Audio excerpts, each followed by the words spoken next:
Judge, how would you describe this man?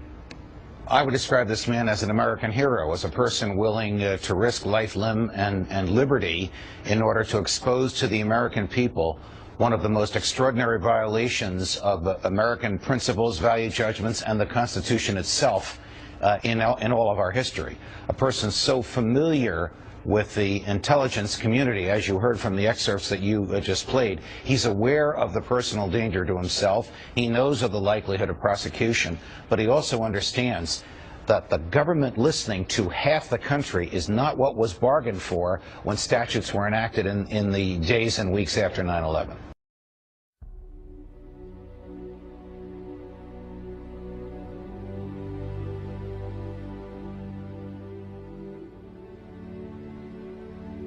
Greetings, citizens of the world. We are anonymous.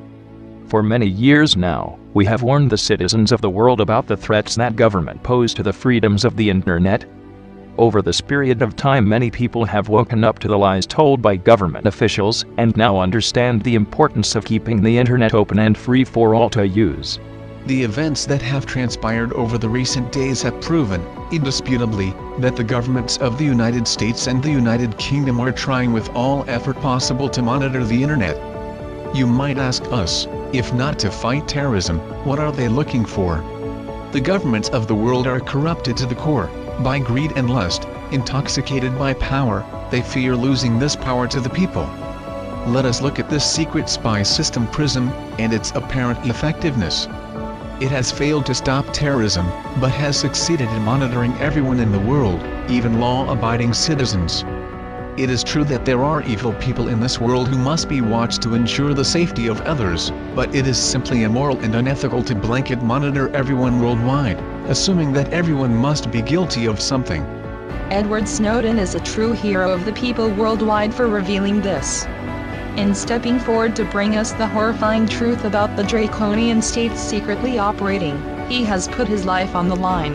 He has given up his job with the government. He has lost his family and loved ones. He now risks extradition and life sentencing to prison, merely for telling us that each and every one of us is being watched, monitored, documented, recorded and categorized. The fact that companies like Microsoft, Facebook, and Google are involved means that a significant amount of the internet, as we know it, is under inspection. The right to privacy has been violated. People are in greater danger from this surveillance system than they are from terrorism, because the terrorists have not been stopped. What we are witnessing is the hand of the government and corporate greed extending over the internet. A smear campaign is beginning against Snowden now. This is to be expected. When government is threatened with the loss of power or control, they will use any means required to ensure that the view of the public supports them, instead of the evidence which has come to light. This is done through the media. Already they are calling Edward Snowden a traitor, a supporter of terrorism, or even just creating doubt over his motives. These are common methods seen used against every person who has ever revealed the truth against the state.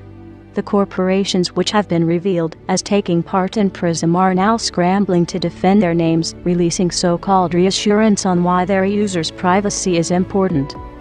You must ask yourself, if they had done nothing wrong, they would not go to such extreme lengths to change public perception. It is up to us, the people, to see through these lies being told. We must stand with Edward Snowden and fight back on all fronts against the Big Brother state. Many say they have nothing to hide. But this is beside the point. If you have nothing to hide, why should you be watched?